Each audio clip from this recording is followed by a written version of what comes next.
Hey, it's Angel. I'm back making another video.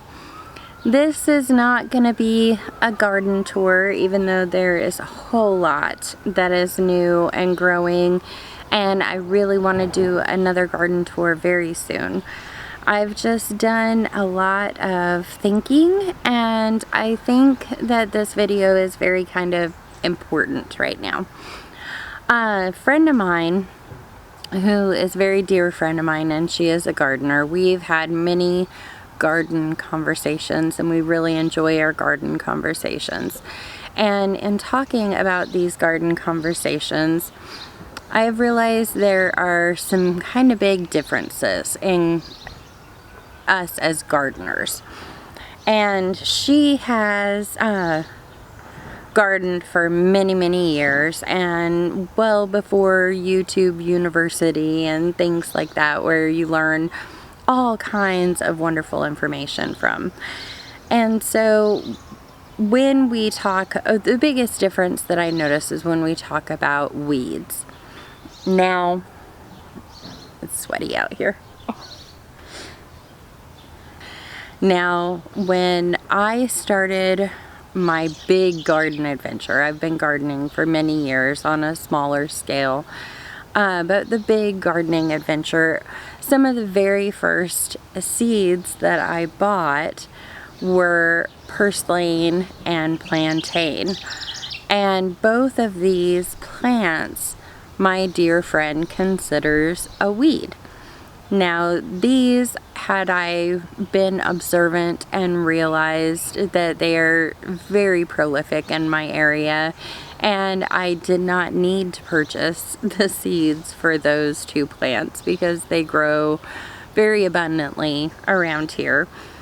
And I wanted them for their benefits, the benefits that they come with for their medicinal qualities and for their nutritional qualities.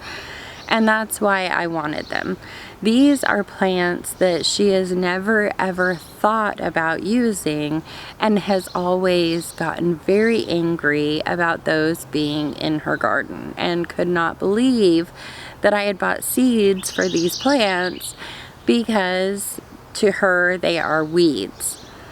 Now, I wanted to talk to you about this today because I wanted to talk to you about what is a weed. And this is going to be a totally different answer for every single person that you talk to. It's going to be based off of their goals as a gardener. It's going to be based off of their location. It's going to be based off of the way they grow their garden. So, to me, a weed is a greedy, invasive plant that is unwanted and unbeneficial. Now, a couple years ago, we heard about ground cherry tomatoes, and Jay tried the ground cherry tomatoes, and he loves the ground cherry tomatoes. I love the ground cherry tomatoes. Even the pickiest of the picky teenagers that live in this house loves the ground cherry tomatoes. So the first year we got one package of seeds of ground cherry tomatoes, and then the next year we had 3 or 4 different types of ground cherry tomatoes, and we grew multiple plants of each one of those. Now, we had some ground cherry tomato plants just pop up that second year, and these ground cherry tomato plants did better than the plants that we had that were from seed. And that is because ground cherries are very prolific. And if you plant a ground cherry tomato plant in your garden, I promise you, you will have more growing the next year. You don't even have to start them. So this year, we did not start any ground cherry tomatoes because we knew that the ground cherry tomatoes were going to be here this year. Because last year, just with the plants that volunteered of the ground cherry tomatoes, we had too many ground cherry tomatoes. We had more than what we could eat. We were eating them, we were giving them away to people. we had too many, and there was ground cherry tomatoes all over the garden beds, and I knew that they would come back. So we did not plant any ground cherry tomatoes. We didn't start any seeds for the ground cherry tomatoes this year. And now looking at my garden bed, and I will show you, there are tons of ground cherry tomato starts growing in the garden bed. So what I'm going to do is I'm going to pick out a few that are in decent locations that I want to keep there, and then I'm going to have to pull out the rest, because if I leave all of the ground cherry tomatoes where they have volunteered, they're going to steal nutrients from the plants that I've planted there. So I would either have to move the plants that I planted to accommodate where the ground cherry tomatoes are coming up, or I can just pick a few ground cherry tomatoes, which is all we really need, and let those go. So to me, pulling these ground cherry tomatoes that have volunteered in my garden is pulling weeds. I am pulling weeds because these are unwanted, invasive plants. Even though they are plant that I know that I love and enjoy and I want to have in my garden, and I was counting on them to volunteer so that I wouldn't have to start those plants, because ultimately that's what we want as gardeners. We don't want to go out every single year and buy seeds for plants so that we can have plants in our garden. It's a process of growing the plants and harvesting the seeds and then growing the plants the next year. And I really feel like that is going to be better for my garden. That's going to be better for the plants.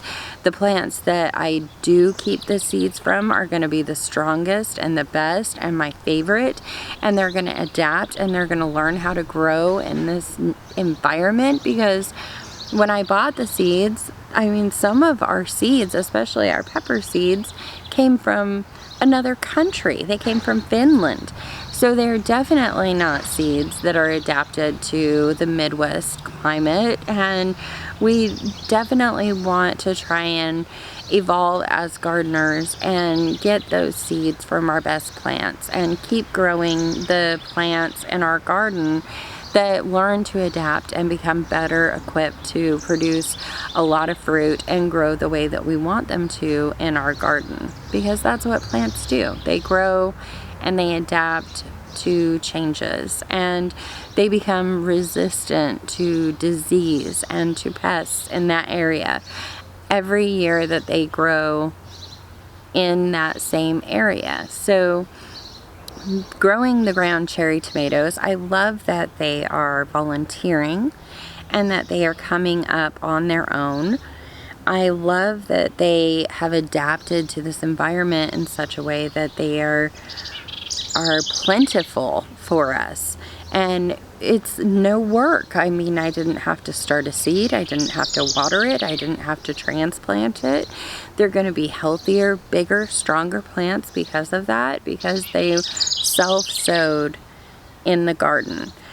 And yes, I look at some of them as weeds, and I'm going to have to pull some of them up, but I'm not looking at all of them as weeds. And I now know that I never have to buy purslane or plantain again, because I know that I can find those things in my yard. They self-seed, they are there every year.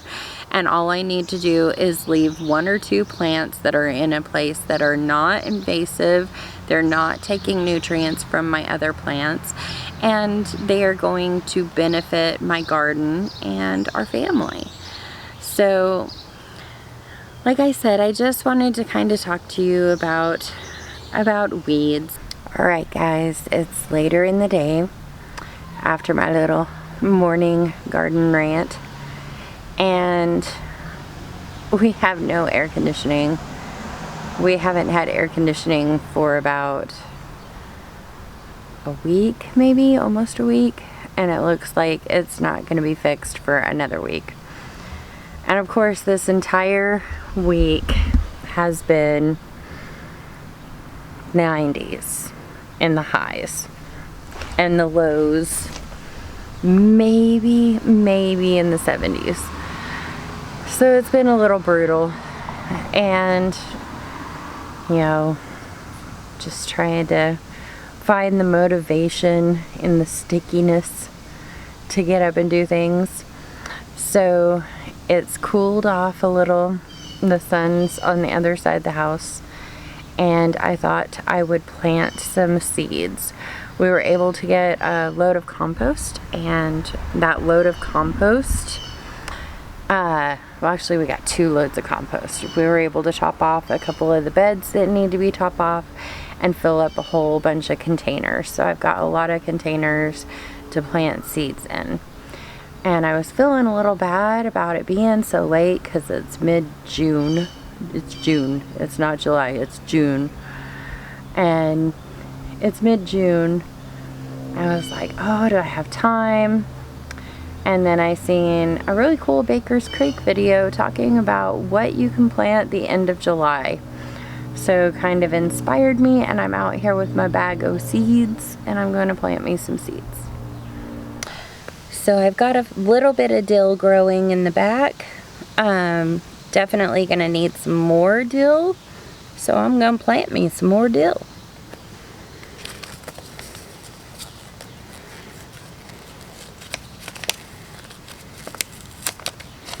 This one I am not going to do sparingly. This one I'm going to kind of sow a little heavy. Dill seems to be good when it's grown quite a bit together. I mean, I've had decent luck with it.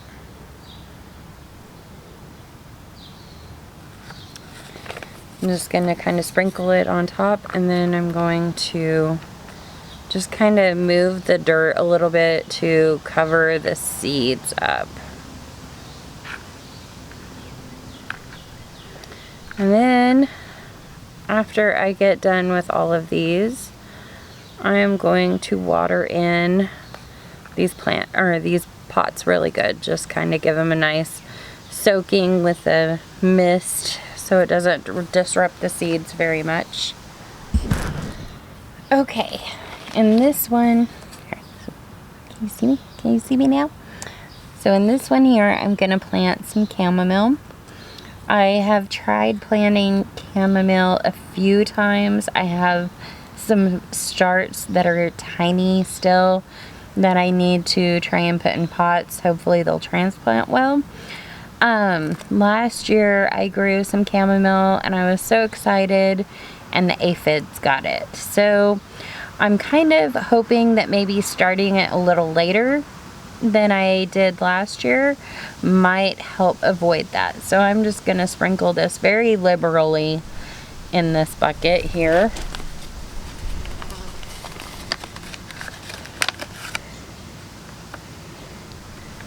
You can see they're teeny tiny seeds. Teeny tiny seeds.